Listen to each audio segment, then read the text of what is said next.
political parties. If President bamubuuza nga Biden nti nzikiridde term emu kine bamubuuza agala okubeera president wa America nti kino kimmala. Dick Cheney ali vice wa Bush. Yes, kino kimmala. Naye Ghana ebisanja biba bibiri political naye babakuba of course bakwapinga. Ati nkubuulira. Teri alekera munne. Buli omwana lwali emmere n'agimala ku sowaani abatakuse. Lwaki tebalekayo term emu?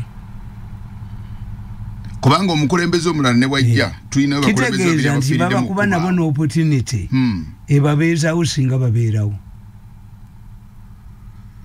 Era ligani yabagamba tumukyuse constitution yamu nga tesobola kukyuka ekintu ekyaliwo ne mukijjawo tekiddawo. Twagala ffe komyawo term limits. Those one anti kakati mu escape route gye muyina eriemu temuyinza okugaa nti we did this to a person because of his earlier contribution to the country, but we're not sure tinana jai na qualities ezo. You must defend. Kuba kyaliwo ne mukijjawo. You must give reasons. Woman weka nti just wake up. Ekyaliwo ne mukijjawo. You must defend. Ate musobola kireetanga Museveni waali. Muba mumwembalasinga. Tigwe twawa term limit. Zimulemeredde. What if eminence aganti why? Program zabadde okola buli nakusigaza 2 nimugenda n'omusajja Masaka n'abagamba obajjinja nimuga nti bwe tuba tuddayo omulala atuvuge kitegeeza nti ono tabadde muvuzi mulungi nze ngenda ne mbatunulya nga babungana kale kankopoole nkolesedde akatabo kangaako era all of the problems eziri mu Uganda we've gone through bino byonna biralogologo the problems we are going through ziri ku kintu eki succession. Era kantandikira ku succession. Succession yabalema okutegeera. Nakugamba nti eminence nga ayagala omwana we asikira ekyaki eno tayinza mukkiriza kukola menya bulokole. Nyammwe tayinza kutegeera nti kitamu musiraamu sheikh n'abakkiriza okunywa omwenge. Obukola bujembizi. Temujja musikira. Obukola bujembizi kubanga mweyiya. Kitegeeza mmwe temujja musikira. Kati n'obusika buliko balwanye okuva mu 21 Besigye Bambabazi bani bonna bakubiddwa lwaki tumaze emyaka 2 nga tuli mu succession and the Masai warrior nakugamba ki ndi ajaba memetula kati Masai warrior niye gudde ne Masai warrior gudde Masai warrior ngaba wama kankubolire nti kati tweet so kyazira bayeze vuma muhozi story mawulire mweziri endagano gye yabakozesa is binding. Abali bavuma muhozi bali tebalina ndagano. Bali babateka musaga. Yabayita n'abatuuza nasoka abadize endagano ne bagituna mulaga mu gikyuse mu kino. Nze mbanda. Ngani nze mbanda batani. Lioning yakikola. Mbanda ba. Lioning yakikola. I'm watching there gunde. Gwe soma akataba ko ngubole. Every day you watch. Ate gwe nkuwako era bubiri. Bubiri kinga. Gobo bifulumiza. Nedda nze mpa kutereka. Ndi mu kitabo kino kibayita cha rules and principles. Nakiwandika 2:11.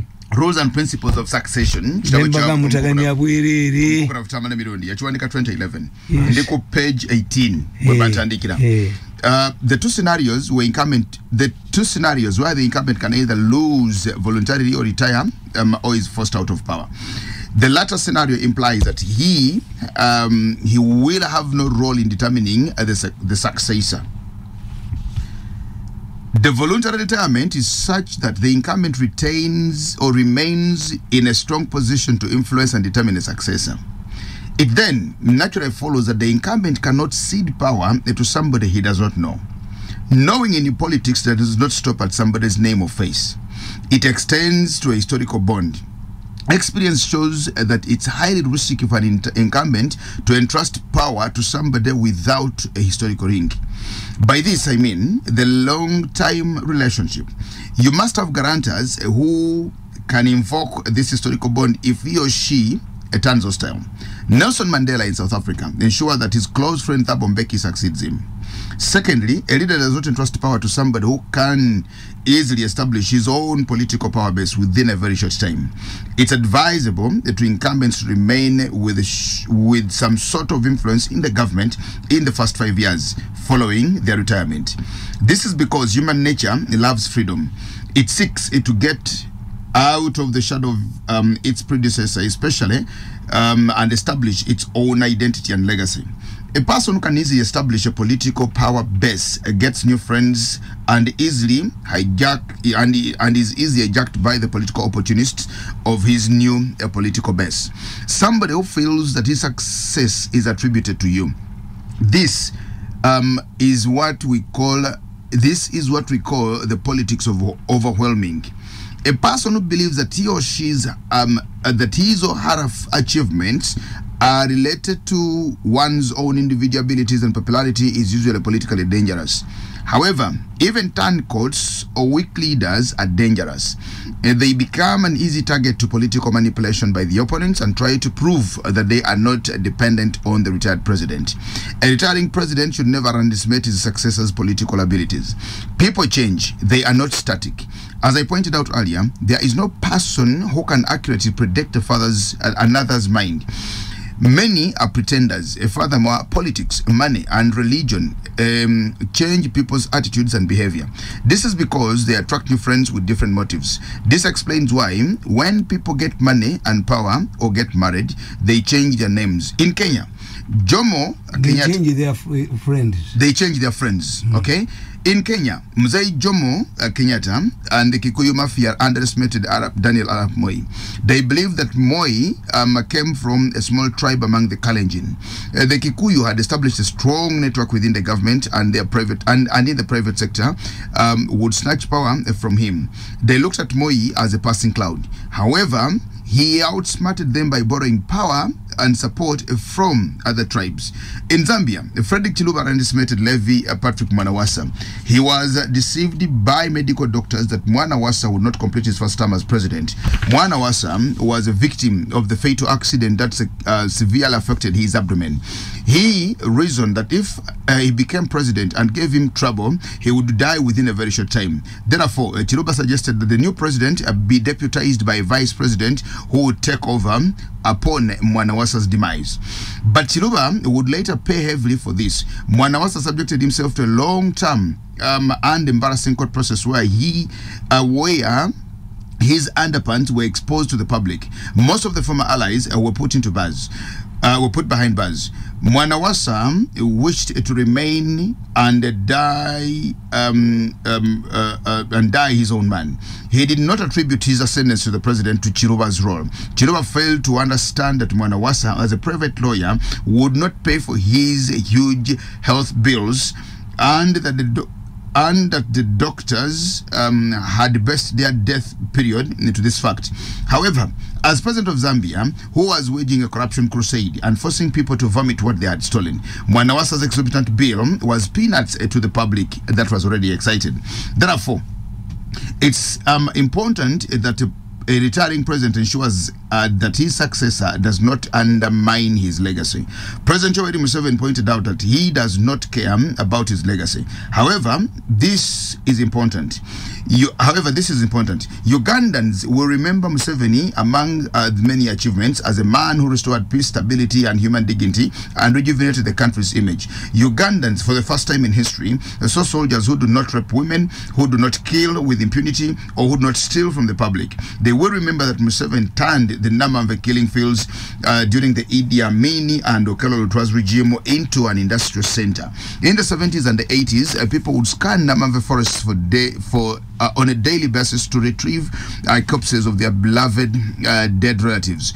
Government soldiers would take their victims to the slaughter dungeons and leave their dead bodies to be collected by the relatives for burial. This place became a mortuary of sorts. A group of youth permanently remained there to depend on the income from relatives searching for their lost bodies. Museveni will be remembered for the pro-people policies like UPE, USE, Wanabagagawale, PFA, etc. Profit, etc. Free and fair elections right from the village level to the presidency. Therefore, no retiring president will wish to see such achievements erased by at his departure. Therefore, He, therefore, cannot hand over power to a person who threatens to undermine the above. In the case of Uganda, those must remain the monuments for President Museveni. This explains why Moi did not rename Kenyatta's monuments after his own name. He put up his own structures. Even in his early days as president, Moi insisted on following the Nyayo philosophy, implying walking in Kenyatta's footsteps. After retiring, a retiring president must ensure that his successor will protect members of the first family and that they and what they have acquired. This explains why the first family must have an input in somebody to take power. Although in Zambia and Malawi, it is the former presidents who have borne the wrath of their successors. In many cases, the first family members have become the punching bags of the regime. Even when the president has committed human rights violations, anger is always meted out onto the members of the first family. People often vent their anger on members of the first family. A retiring president must ensure that his successor will protect his security and protection from persecution. He should also be able to ensure his welfare. As people move closer to a global village, internationalization is also closing in. This means that we are having new generations of rights. What was considered as human rights violations have become so. The internationalism through new agencies like the ICC is intended to keep leaders in developing countries on their toes. They use these to have retired. They use these to have the retired to shape their own before taking power. Therefore, a retiring president, in choosing a successor, must bear this in mind. Finally, a retiring president must ensure that he retains some influence in the body politic of the country. The soft landing has always been retention on the leadership of the party in case of a ruling party. However, this renders the retiring president to easily come into a collision path with the new president. The situation becomes worse when the party is not the ruling one. It's what is happening in Kenya. A former president, Daniel Arap Moi, refused to retire and still participates in active politics in the country's politics, at times taking sides in controversial government programs. This has helped him to remain relevant and defend himself against attacks from the enemies. In conclusion, what protects a country from bad leaders and national institutions that can shape the leader's conduct and behavior? The country, through institutions, should make both an entry and exit doors wide and keep them always open. The entrance and the exit doors wide, I beg your pardon, and keep them always open. Once a leader misbehaves, there should be institutions to enforce accountability. A wise Uganda proverb says that omuyonjo omutono gweguweta enkoko ekinsuti. Literally translated in English, to connect a cock, that a cock must fit in its small cage. It is not the cage that expands to create room for the cock. Likewise, it should be the leaders to fit in the national institutions and not the institutions to expand to accommodate their leaders' personal and selfish interests. Strong institutions should therefore ensure that the leader sticks to his or her roles as a leader interested with power. We should also borrow from the Islamic process. Muslims always prefer their successful refer to their successful brothers and sisters in business communities as Katonda Beyazika Emari. This means that God only temporarily lends them wealth. He is free to withdraw it anytime. This is an apt teaching that is applicable to leadership. Applied secularly, it implies that all power enjoyed by the leaders is lent to them by the people. Anytime they come for it, it should be surrendered willingly, provided they do it through a democratic means and not riots. I therefore submit that the Kakoza group should not waste our time on term limits. It does not take 5 years for a bad leader to show his badness. Secondly, extending the term limit from 5 to 7 years is equally dangerous. If voters cannot remove an incumbent, as Kakoza implies, this means that under the 7-year rule, a person will remain in power for a good 14 years instead of 10 years, almost 3 terms. This defeats the reasoning that they do not want one person to dominate power for a period longer than 10 years. Therefore, it is clear to everybody that Kakoza and the group are pursuing personal vendetta. against the president. Their reasoning is that the person who is likely to take over from President Museveni should not enjoy the same working conditions and unlimited presidential term as his predecessor. This is a very big political mistake. Political vendetta against individual enemies is very dangerous, and history shows that such fellows always pay very heavily. Written by Tamale Mirundi. Zoko awasoke watandikirwa. Tandikide. Kupeje soka? Soka. Ekitaba kiyita Rules and Principles of Succession 2011. Nchirabi naka 10. GSM. In the Saturday Monitor of March 5th, 2011, it was reported that the cabinet and the movement caucus. Kati kitegeera bawandiika mu lupapula lwa Monitor 2011 nti cabinet yatudde government yatudde ejewe kisanja March 2011. Nimbaga nti kasawuli ya government which department parliament says mwiche mutamanyi cabinet says ombaka wa parliament omwayogera ebyobusiru bwenga ino omwenge gwe nibaga nti MPs want this. Why do you speak in plural? Unumu kyabazinga bamujeko batya bali 11 kola mu ya mukaaga bazze basatu lupapula kyo lukiwandiika nibaga nti kyabazinga bali bamujeko kubattaka yali ababuza accountability n'omukwano gwalina ne muhoozi kyabazinga nasali ye bamugoba mu Judicial Service Commission waliyo $1,000,000 omukazi azunze n'azunga myaka 10 ng'omutanti addeyo nti nze mbabuulira mbagamba I thank God tindakulira mu kyalo. My experience in the village, when he abuses somebody n'atanyega is dangerous. Ayomba, those people you humiliate like Kadaga, like others, and they come back to serve you are very dangerous people. You rather do with me who shouts.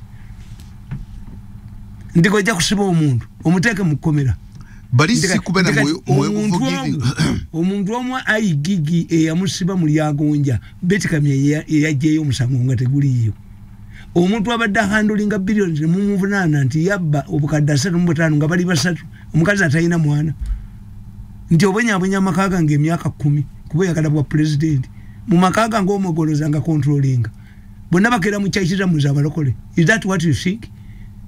Ojo kubonya family y'omuntu emyaka 10 bonna bakere basome okujja mu kyakira balokole kisegeeza ki? Bayina gye batambulira. You will see prominent families producing imbeciles. Babana bati bakomye bujozo. Nti bemujoga muloza nti babera mu kanisa kuba bukwe mu ngalo. Okay, bayina gye walage wali crude. Kasta of an accident obe galing ekubye not a bleeding you were going to die. Era babuza. Yayise kumusai. Oba mafumira you die.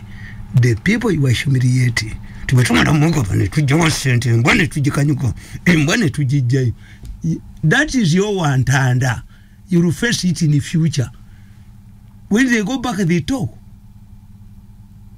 Nje kanisa mujikubi mundeba. Baroya be nakasero. Bazze boogedde. Bagamba omulamuzi. Kanisa si yaffe. Ffe twasema eno okutwala y'omwawula emyaka 10 egiise. Lwali yanajja n'agitunulako. Atayina kyakkola kubanga abatunda ettaka bali nakasero. Bateekawo ekibuganda Land Board. Omwana aladdisa omwana najja ne bamukuba empi. Ne bamugoba w'emisinde. Ne bakuba ekkanisa. Museveni yalagira Nakalema ate nga Nakalema Muganda we Regional Police Command. Bwe bazzayo omusango mu kkooti nga baswadde ne bategeera nti tuzeeyo twabye tukyusiza ba lawyer. Instead of asking what type of judge is this who can demolish a church? The judge gave them options. I cannot order the demolition of this church. Bali ne bagamba fete kyalina church siya na kanisa bagala kutunda. Museveni in a fit of anger yakwato y'omusajja kuweerere. Bubategera nti omusango guzeeyo mu kkooti ne bakwata kirunda. Court by leave because it was needed. Who told you, gave you orders to demolish the church? The court judgment. Under the ruling of court by riffs, if you fail to implement a court order, umusango bakukuja, ekintu bakikuja ko bakudisciplining. Yadi court order. Nibamusalira amagezi. Omujasi nakuba mukazi we. Nibayita kirunda mukwano gwattu omukazi gwe nzongo kwogera naye. Kirunda yasango omusajja omujasi akubye. Nakalema nawamuyora nakuba munda. Bwakuba amasimu we wagvuti. Muzee agambye musibe. All of these people, are you going to live with them? Because the Muganda says, you dig a pit, you remain with another one. Are these people, all of them, going to die?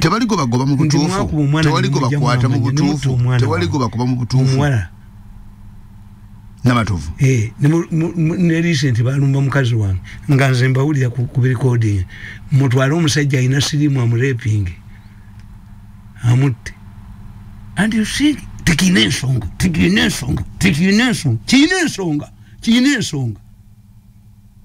me am telling you akamunyeteri akakoko kambata why embata yutikaba enkoko ekaba like we push out the most dangerous people. Zembate zitakaba. Bebo bemujuga nemukwata wilibalo nemufulumye ebintu byakadaga enchane muisa ne mumuwana the atuzizolu chikolo Kongo na atula abantu bakubuza sente zibakuvunana ye byencha mulema byencha ababuza mwe banaba koba omukazi gwe bayita namuli gumwasa sulo bubumbi 10 ali watali yo bayina kubaye asibwavewo. I was watching television and another president Abusa. Why are you fighting? Gurid na bujozi. Tibobalo was. Ndio bumbi 10 bebatwana. Omukazi anajabu defending ngatalideko. The cause of scandals in your government is obujozi. Ate baba gavana. Bona baba. Yes. Government yabaya gavana. Abaganda baga tuesanye. Buli omwana yesimula kumimo. Ebyobubbi. Ate role omuganda baganti we kuzocha kunyama enzibe. We koza? Nga yajiguze. Yes. Inyama enzibe tebaje kulizaako. Huyo alupo yali yegasene mwenda batwale gondi etakali yange. Tinali bini bagenda ne wa president. Mogere kompora vice president wa Uganda. Tebiri binkwata ku. Gutamali. Yes. Binkwata kocha. What vice president wa Uganda? Number 2 wa Uganda. Bagala okolachi. Bali waliwo omugaga yali agala okugula ekisaawe ky'essomero. Yalupo nadduka nga bwe yakolanga. Bakabulindi ya signing nga bagoba bakabulindi alupo vice. Kabasi yawandika ebbaluwa nti basasule basajja balaba ssente endala. Nalagira kiddo makubiya ne minister of finance. Bobe bagoba. Kabasi minister. Abamwe tebamanyi kwekwe abamwera bakola bwe bati. Bali bitter. When you go home bakubuuza mama nge yambuza naye wabakolaki. Nimbaga nti abo obujozi bwabwe okuloza tulimbwa zaabwe n'ekyo okusatu nti oli ayagala obwa president tuyina omuwagira lwampaka nidde tewali muntu gobagira lwampaka kageti byafudde byonna ayiranga omanyi yo two things happened to me ayiranga General Tafire nimuga nti General I'm watching people discussing you. Where? Where you been at quarter? Where? I'm watching a meeting here 2 days ago. Hey, what are they saying? You gave a directive on labor export. I did it. Which one? I said all of the people who are being taken for work abroad must be checked to ensure they are organized.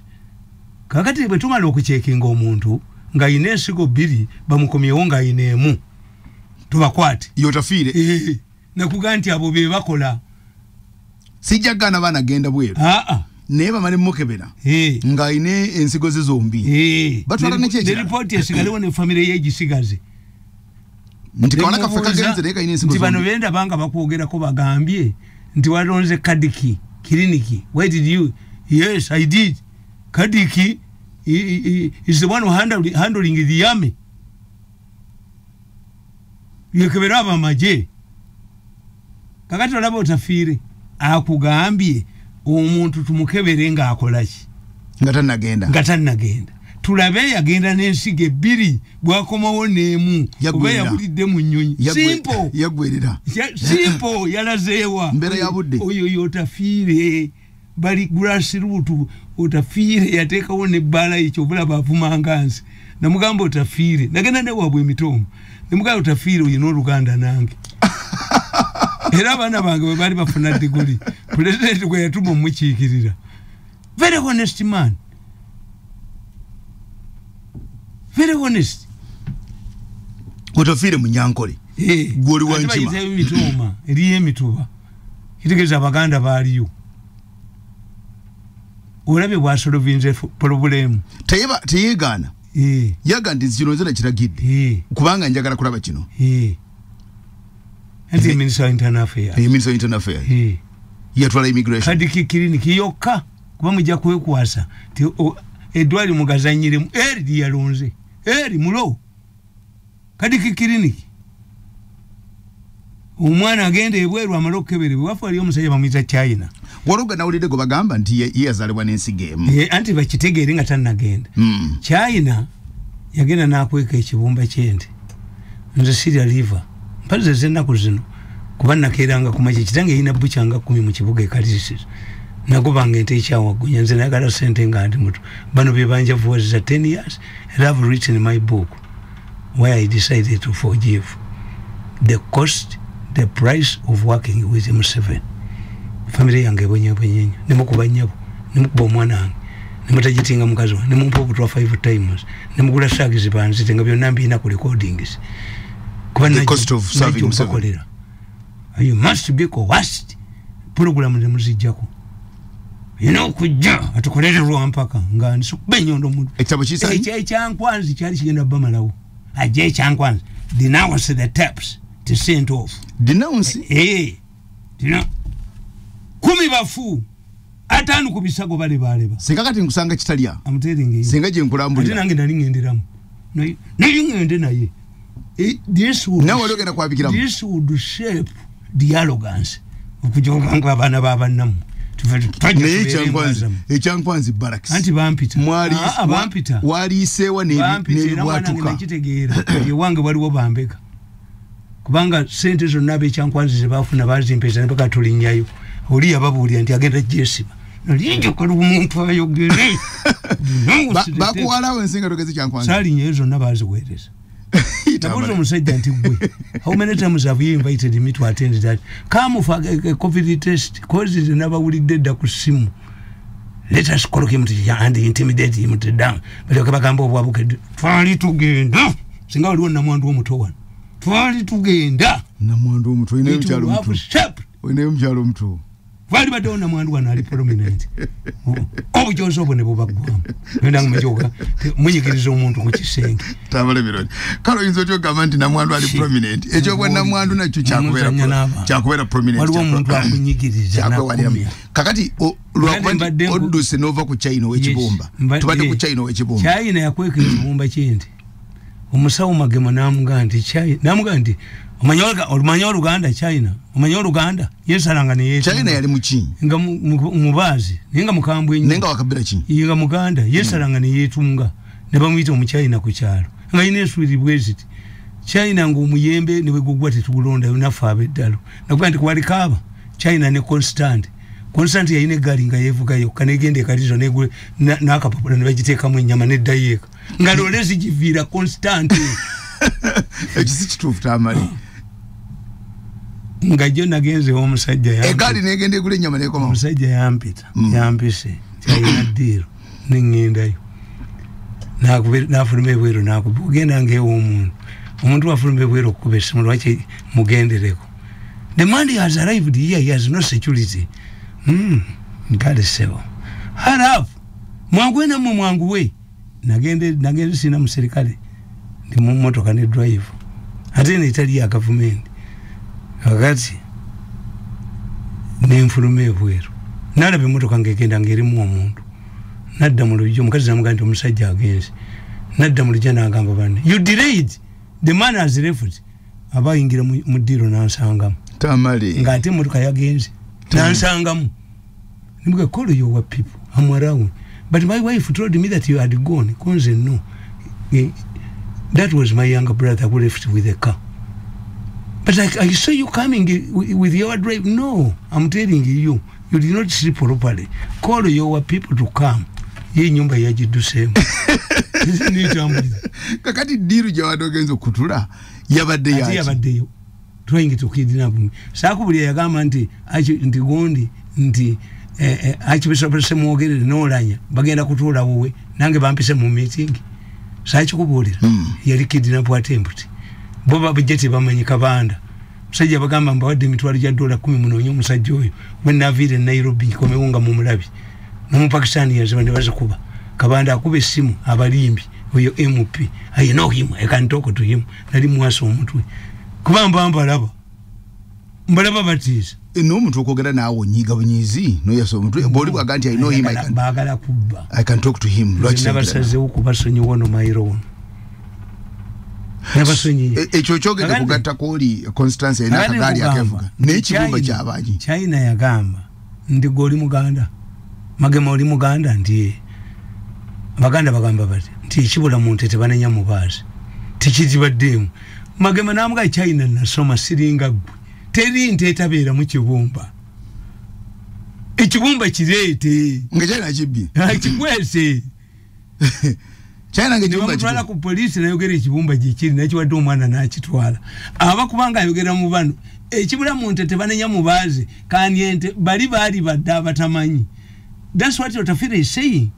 If a person is examined medically nagenda n'ensigo bbiri details zijja kusigalawo nti omuntu ono omwana ne kopi bagikuwe ey'omwana wo 2 years later. Yes, when he comes back must explain eyagenda n'ensigo ebbiri lwaki ayinaemu and it must apply across. Nze ndabye abantu bangi hawusigalo alwala omusujja bamutwala mu ddwaliro ne bamubamu ensigo emu ya $5. That's why I'm happy. Everything I was fighting for, presidential bill yomuntu ekubiddwa. There is nothing more challenging in politics than being a prince, to graduate from a prince to a king. It's like delivering a baby. How many women do die when they are manufacturing the baby? They die during the delivery. That's short time. Kasawe fula crown prince tobulia. Charles abadde crown prince for how many years? Myaka mingi. Omuntu yenna mu byobufuzi kaseye fula crown prince akubwa bukubo. Ekyo nali nkimanyi. Politics wa present tense. Nti 5 years or 3 years or 2 years ago, you dismiss him was as a non-entity. He's your senior diplomat now. His shuttles from Kigali to Nairobi when your ministers of foreign affairs are watching. Siki kyamwe ekyo. Ayina gwajeko omulimo gwe. Kati bali abayina emirimu bakola ki? Yanti kubuulira. Is now your senior diplomat. Shuttling from capital to capital kati mutubuulire. Obanga mutamivu. Ayogera nabalinga mutamivu. Tebabuli ekitawe ni bamukubira esimu ne bamugamba nti omwana gwe watusindikidde. Tewasoma akatabo kakuwaniriyo eyasindika president wa Singapore n'atamira omwenge busiki n'atikatika abawala n'akwata abawala ba hoteri. Era bakola process note. We cannot waive his diplomatic status to mukwata. President wa Israel, one of them, he is in custody. Lwaki yatikatika abawala ba State House. Yes. Nyitanye we yali enguzi. Shiraka yali enguzi nga meya wa Paris. Wa Paris. Sankozi yali asenteza Gaddafi. He was sentenced. So, status tekujjako. That's why when you become a leader, you are guided by, you get handlers. Omwenge gwe tugumanyi gundi bw'onyola ekaana nnyo. That's why mumwete mukitegeera omusajja ono eyawaabiranga bad black abantu baba bulijjo balete bakitege ate omuzungu musiru amugulira n'emmotoka. Yes, omuzungu yali agoba ekintu kimu. If two things, abazungu tebakugaana bwenzi, but your involvement with the prostitute kubanga bo bakimanyi nti prostitutes are spies. Did you keep our secrets? Kiba kuvunaana kyokka obwenzi busibe baliko bo tebali ku bwenzi bo bakola bulabi nga weeteeka mu targeti ewayo ebyama. Yes. Two, if you misuse your money, you cannot borrow money from financial institutions in those highly developed countries. This man had to prove, beyond being my girlfriend, we are doing business as a partner, as Musiba, to protect his integrity in Britain.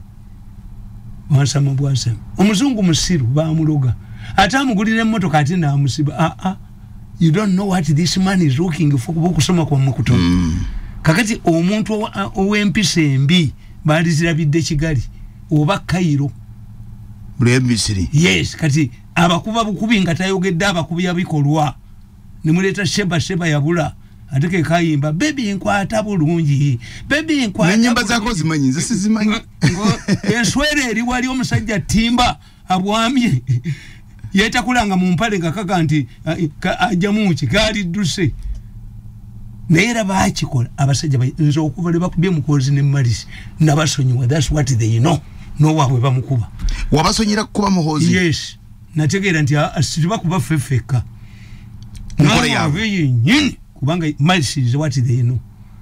The Westerners know malice. Why? Tebamanye dogo. They don't believe in witchcraft. Tamale gwanga ngalifuse ddala kati tugoli ku bino byokka bye tulimu ebyo abantu eno bano mmere okitegedde have you understood this nti omukulembeze agenda okuva mu buyinza ayina benchmarks zaakolerako zinaba mu 2011 ayina okubanga akumanyi naye Museveni yalimba banna abakalakase nnyo abunywezezza nnyo tewali ajja bakalakata bwatyo yakola revolution najja mu 86 n'abawa emyaka ena gyokka nga muwambi n'abaga nti ngenda kukola constitution ya Uganda yamala emyaka 9 ng'olubuto lw'omwana njuba bajja naye Minister for Constitutional Affairs njuba yatula mu office nga talinamu yadde kabada kalega njuba naye nga bonna basirise bwe bati nobody questioned the reason Museveni gave was that the country had no constitution, but who was asking basemogere bali bajibuuza akakiiko emyaka 5 yasoka kusabena kanali yasoka okwogera nsubuga government ya Museveni njongedde emyezi 6. The issue was not 6 months, but the principle. Kuongezayo, needed kuongeza. So it was a debate. Zetwabula bweyekandagana afuluma bwomu.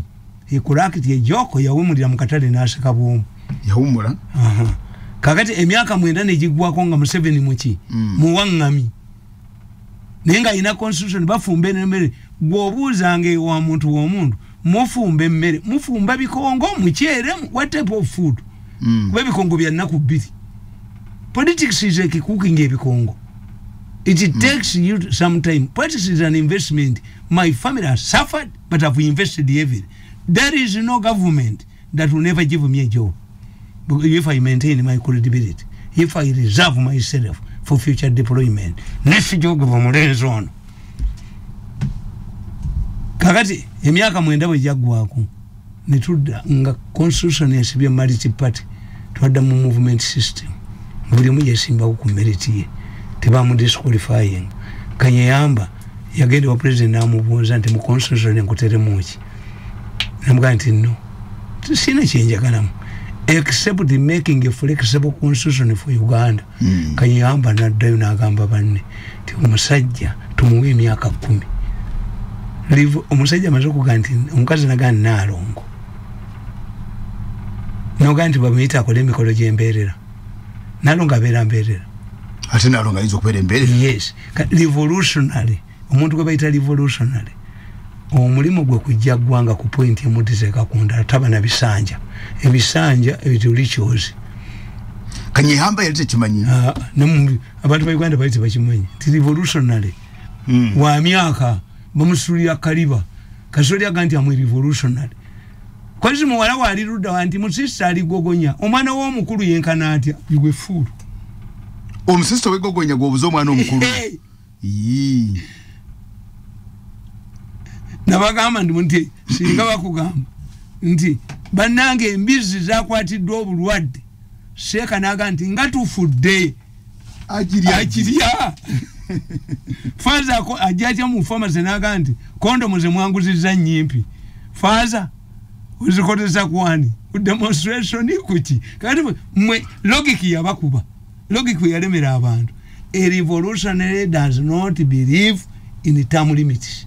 Once somebody tells you that I'm a revolutionary wa miaka aina assignment ya miaka kujja gwanga ku point yemu kuliteeka kuna kati kwe nebo muteka kebisanja kati bwovuge motoka naye ugo warning bell bwevuga toyongeza muliro lwaki egere kukolaje esibe motoka nga sese berukoba lwaki ne damvuga kakati Museveni bwe yava mu movement system najja mu multi party ekibiina kye ne kimusimbawo yakakungula emeka is the same man but checking under different political dispensations. When woman Uganda agenda chifuna, do you believe we shall have a Ugandan who will rule this country for all of this year? Tetugenda kuddayo. Yes.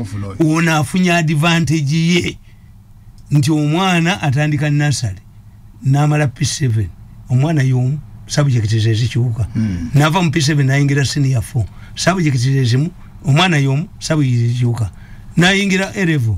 Subject ezikyuka mwana yomu nayingira university.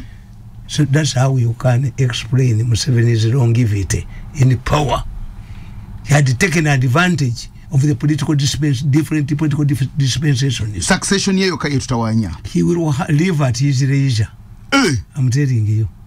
Look what the bench. Gobo weso mamuno nga benchmark season tozina. Tuzania. Yes. Abaganda tukugamba nti mwana gwe tontidde oli kyamalaalo. Anybody who wants to get power must be humble to Museveni. Power is that Museveni yajina. Go tugambye mu kataba kenyingi tusomye kitabo kyo. No gamba nti abantu bebakwazise. Tukwazika era bwe tutukokusa. Ategera tumutya anti mubanja mukalulu. Mukalumu ategera anti mubanja. Kubanga go nabadinga abantu nembaga nti bane abasamize bakikirwe mu parliament. Lwaki? And let me tell you. What in a parliament abasamize? Religious side. How if you go into the villages, how many bapangisa abaseba nanyini nyumba? Kubafulumya mu nyumba. Nze mulamu wange. Kati muganda wange yafa. Mulamu wange yakuba abantu mu nyumba awewazana ku kizimbe kye. Abakazi ne batambula ne bagenda. When she died, they came to me. Nibanga nemukuzika twaliyo temwala bomusota anti mwafulumya ebintu byaffe bweru. Abakazi yali Christmas babirekawo. Mwanyoko yabagoba. Mulamu wange. Ni muganda wange nafa ne bakomawo. Ndimulowooza temujjatuwa bintu byaffe. Yurupe.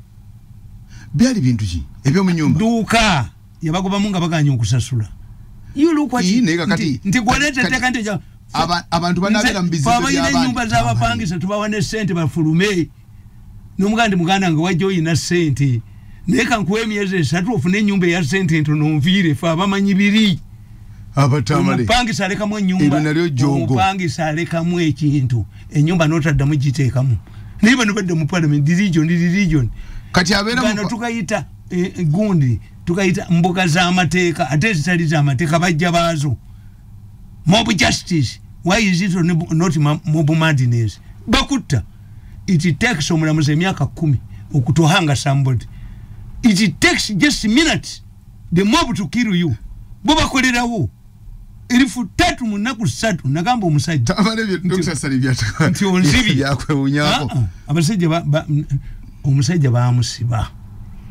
Bannakalema. Ne batunde ettaka lya Museveni nga balikozeeko ebyabo. Sijiri bamusiba mu kkomera. Ne muwoleza n'avaayo. Naddamu n'abanja. Kakati president n'alagira abasaveya bagende bapime. Omusajja bw'aba mmanja ng'ettaka lirye mumusasule. Musajja n'agoba ebintu bye mu defense. Sente bwe zaafulumye nakuga nti minisita yaguzeeko ennyumba ya Kawumbi. Omusajja bazzeemu ne bamukwata. Ne bamulitya bammanirenda asayiningire mu ki. Yafiirwe aleme kufuna yadde 10. Nannyini ttaka. Lyebazze babba ku Museveni. Kakati omusajja bw'abula namukozesa endagaano tindyako 30% obuwumbi 10 nabula kozi ali mu kkomera ku buwumbi 10 nengendi werifu 3 ala mujululi bwabataleeta sente nekyogera nti ala mujululi erifu 3 nangamba aberifu 3 bakola no omusajja ali mu kkomera aberifu 3 bayita Allah 3 yangamba ono omusajja ali mu kkomera ajja kujja munaku ezi omusajja najja naga nti wanjogeddeko nonyamba bantadde nezo sente bazitutte banditidde bamanirenda mu kooti what type of people are these? Eminence said wadda mutuuza abantu bakamba balokole mulokole kyono ya tategeera nti buli nsolo yonna eriko kaabuuyi ababa ensolo etaliko kaabuuyi togiyitira abantu kubaaga kwa ndo balina okulya yes enkoko ani agiyita munne bagikongole teriko kaabuuyi ensenene alisozo zira batukuba buuli tojja zikwata bomu obutiko mu Buganda tukuyita okujja obutiko mufu oyita banno nga tete bumuvi ko bukulya n'ennaku ennya ekiswa bw'ogenda Omuganda okutta enswa ekiro emabeka wakyo tutunulayo otunula ku nvuboyo ate bwe weerabirayo ekintu sula ku lubalaza ne biba bisumuluzo ensolo zakulinze n'ojjako ebi genda todda adda ku kiswa bamutte naye bano abatalina sharing nakamu doesn't he get his salary? Which salary are you talking about? Era president abantu abo nga bannasale atunze buli kimu kyonna. The president will call them and compensate them. To build, to reconcile with them. I'm telling you, we need a hearing process in this country. Bali mutuka ko di kubanga yizera kubanga yabayita the negative. Ababadde balwanira obwa president baweddewo. Besigye yagolokose buto. Anti Besigye ayagala kukola ki? Kodda mukugala oluji. Besigye ayagala kubeera mu driving seat. Kuboltinga nga wanga yategedde ekiri mu nyumba nti Museveni omuliro guli mu nyumba yaguzikiriza nabademba wokinga jonga bali ku business omusajja ababuuziza why did he embark on this war useless war that has affected your business with this man? I made mistakes which I cannot repeat. Nenga babogolya no mu Tanzania, the man is a Tanzanian, yabaleki kyalingidde dakika abogolya bani abanene bano bemulaba Tanzania mugagga Tanzania yafuga wano yafuga ba mafia ba wano okimanyi nti ate bali bamwefulidde bamukwate n'alaga ke Nairobi ate amanya amalane gamukomyawo Nairobi waliyo uzaba eso ate baddukira wange Nairobi waliyo kiberi futatwera yasoka n'avaawo n'agenda ng'ate bamwefulidde abamulese bamukwatire wano bamulyeko sente beri futatwera n'agenda ati n'agenda beri futatu no, the richest man mu nsi is going to change this country fundamentally. I'm telling you. Ngani afunamu free bana Uganda. He has a lot of money. Hapo chibanga cha bana Uganda afunamu kofe kye tunoonya. Nti kakati organic case bagireetedde etteeka mu parliament. A bill to regulate. Era mu bano beminensi babulira abalokole baabwe abakyabawulira.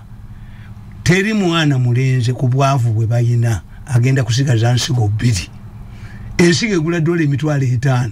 Bano okufa bwavu mfesasi layini zigenda kuveri abantu bajja kutunda n'emitima gyabwe tuve kumva weta I'm telling you tuve kumva prepare for this omuntu atunda omutima asigazeeki a bill is going to go to parliament abantu beweeyo ayagala omutima alanga ojja kuledio nga wano wakati wena ekinuma mu muteeka eryo amalwaliro agaba notorious previously mukutta abantu era ge bawadde except ono otafire kyeyaleesi amalwaliro gonna mbadde seta y'okutta abantu ge bawadde okokola anti yeri abakugundowooza abasobola okujja muliteeseeko nti when do you determine nti omuntu tajja kusurvivinga kubanga mweze nze nnengera wala nti abantu badduka malwaliro gavumenti bannansi bwe beedimye olabye abakazi abazaala abafudde abakazi bali ku biwuubiiro bano bamulerwa basali be bajanja byensi Dokita Kayonza abantu bava Kenya yazimbyewo ne hoteli to cancer for cancer treatment. People have passed a vote of no confidence vote in the government hospitals. You will see people holding pangas barongose mukazi wenga alaba ulabe dokita duka ulabe aduka ruwaji ngafudde nagamba ti Dokita Kiseka bamuleta omukatuli kyo nafa nibaga nti omusajja afudde atya pressure bakagiraba Kiseka yabuukira mu diso okuva e Masaka Kiseka yakyawa abakatoliki he entered the Catholic Church once nga Museveni amutumiyeyo kakati bine byagonde bitumalize na kine ekyabagonde bano abachi abanonozi bamwe bemuyita abazira heroes mu byobufuzi batugamba ti when a country does not have heroes must create heroes for itself kubanga is a mandate waliwo omwana baali bamulonda nenga yina okubeera n'erinnya bamutuma Kironde ye n'alowooza nti bamubudde mulule nenga abafamire babuuza erinnya libanamutuma tebaliraba Kironde kakati country creates heroes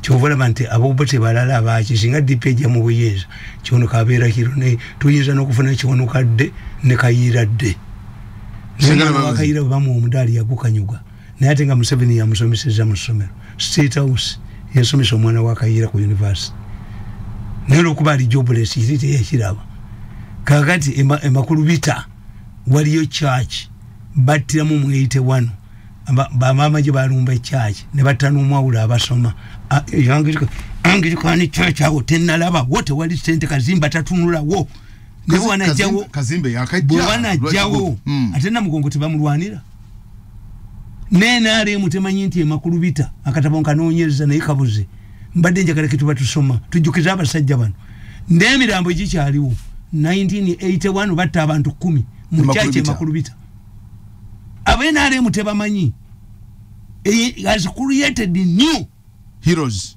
abakatuli kyabo bola bagende na mugongo abantu bali bameka bajulizi babo asatu mamba satu naye omanyi nti koni yakwata yalumba seminari yo 2 enkulu n'ento mu ggulu abaana bina tebaddanga mukulabika aboke girls n'abalala kembuuza abaana bina abakatuliki abamye abaseminari era nze olunaku lumu beatification tibanga wobani nafuna omukisa gundi Archbishop Lwanga omugenzi yali ku Kristo naavuma Museveni amulaga omusekabiki ne mwanukula bubi nnyo nadda mu kyaki n'aga nti omwana oyo emyaka gy'alina ntuuse n'okumuzaala teyali nnumbye bwatyo bwana mubuuza nti goyinza okutubulira omusika wa papa this not imponake akatabo kali genda kusomera akali region kenateeka mu magazini yange nti ereta Archbishop semwogerera kakati bwamala okuvuma ennyo Museveni I don't know katonda byankolera the president directed me to go to Lubaga nanga agenda olaba Archbishop Lwanga